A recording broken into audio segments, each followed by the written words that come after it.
Hello guys, क्या हाल चाल है आपके। उम्मीद है सब अच्छे होंगे। मेरे चैनल में आपका बहुत सारा प्यार और वेलकम है। तो दो, दोस्तों, आज हम इस वीडियो में जानेंगे कि दवाई खाने से जो रिएक्शन होता है वो कैसा होता है, क्या क्या परेशानियां होती हैं उसमें। और रिएक्शन दवाई खाने से भी हो जाता है या फिर ऑटोमेटिक भी हो जाता है। जैसे आपने कुछ खाना खाया, कोई आपने फल फ्रूट खाया, उससे भी रिएक्शन हो जाता है। दोस्तों, रिएक्शन जो होते हैं ये तीन प्रकार के तरीके से हो सकते हैं। रिएक्शन जो होते हैं वो तीन प्रकार की तरफ से हो सकते हैं, तीन प्रकार से हो सकते हैं। रिएक्शन जो होते हैं वो तीन प्रकार से होते हैं। वो तीन प्रकार कौन कौन से हैं? देखो, सबको पता है पहला जो रिएक्शन होता है, सबको पता है कि दवाई खाने की वजह से हो जाता है। लेकिन दवाई खाने की वजह से भी हो जाता है, हाँ ये सच बात है, दवाई खाने की वजह से भी हो जाता है। लेकिन रिएक्शन जो होता है वो आप जैसे कहीं बेकार जगह लेट गए हो, गंदी जगह लेट गए हैं आप, जहाँ पे गंदगी है ज़्यादा, तो उस वजह से भी रिएक्शन हो जाता है। क्योंकि उस जगह बैक्टीरिया संक्रमण होते हैं, वो आपके शरीर को लगना चालू हो जाते हैं, तो उसकी वजह से भी रिएक्शन हो जाता है।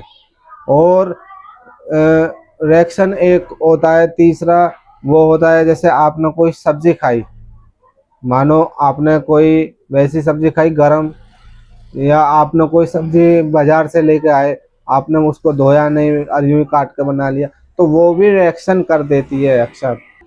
तो इस प्रकार से भी रिएक्शन हो जाता है। दोस्तों, आपको बचना कैसे है रिएक्शन से, और अगर किसी को रिएक्शन हो गया है तो आपको क्या करना चाहिए, उसमें कौन सी टैबलेट का इस्तेमाल करते हैं जो रिएक्शन हो जाता है। और इंजेक्शन भी लगते हैं जिसके ज़्यादा रिएक्शन हो जाता है, जैसे दवाई खाने से रिएक्शन हो गया उसके, तो उसको इंजेक्शन भी देते हैं डॉक्टर। वो कौन कौन सी दवाइयाँ हैं जो इस्तेमाल करी जाती हैं? पहले नंबर पर है एविल 25, एविल 25। इसको रिएक्शन में भी इस्तेमाल करते हैं। और किसी के पित्ती वगैरह उछल जाती है, पित्ती निकल जाती है, लाल लाल दाने से हो जाते हैं, उसके अंदर भी इसको इस्तेमाल करते हैं। और इसमें जो इंजेक्शन है वो एविल इंजेक्शन ही लगाते हैं। आपको सबको पता है कि एविल इंजेक्शन रिएक्शन का होता है, उसको लगा देते हैं डॉक्टर, तो रिएक्शन एकदम कंट्रोल हो जाता है। दूसरे नंबर की जो मेडिसिन होती हैं वो है बीटामीथासोन बेटनासोल टैबलेट, जो रिएक्शन में भी काम आती है। इसके साथ में दोनों को मिलाकर उसको पेशेंट को खिला दो। ज़्यादा रिएक्शन है तो 3 टाइम खिलाना है, सुबह दोपहर शाम, और अगर कम है तो सुबह शाम इस्तेमाल करा सकते हैं आप। लेकिन आप जब भी मेडिसिन, कोई भी मेडिसिन आप इस्तेमाल करें, तो सबसे पहले आप अपने डॉक्टर से सलाह लें। बिना डॉक्टर की सलाह के कोई मेडिसिन इस्तेमाल नहीं करनी है, किसी भी दवाई का इस्तेमाल नहीं करना है बिना डॉक्टर की सलाह के। क्योंकि डॉक्टर को ये पता होता है कि इससे कौन कौन से रिएक्शन होने वाले हैं, और अगर रिएक्शन हो जाता है तो उसको कैसे ठीक करते हैं।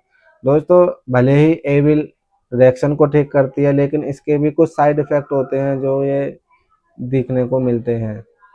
जैसे कि साइड इफ़ेक्ट होते हैं जो देखने को मिलते हैं, जैसे कि ज़्यादा नींद आना, और चक्कर आना, और बेचैनी घबराहट होना, ये सब इनके साइड इफ़ेक्ट है। आई होप आपको वीडियो अच्छी लगी होगी। वीडियो अच्छी लगी हुई हो तो लाइक करें, शेयर करें, कमेंट करें, और मेरे चैनल को सब्सक्राइब ज़रूर करके जाएं।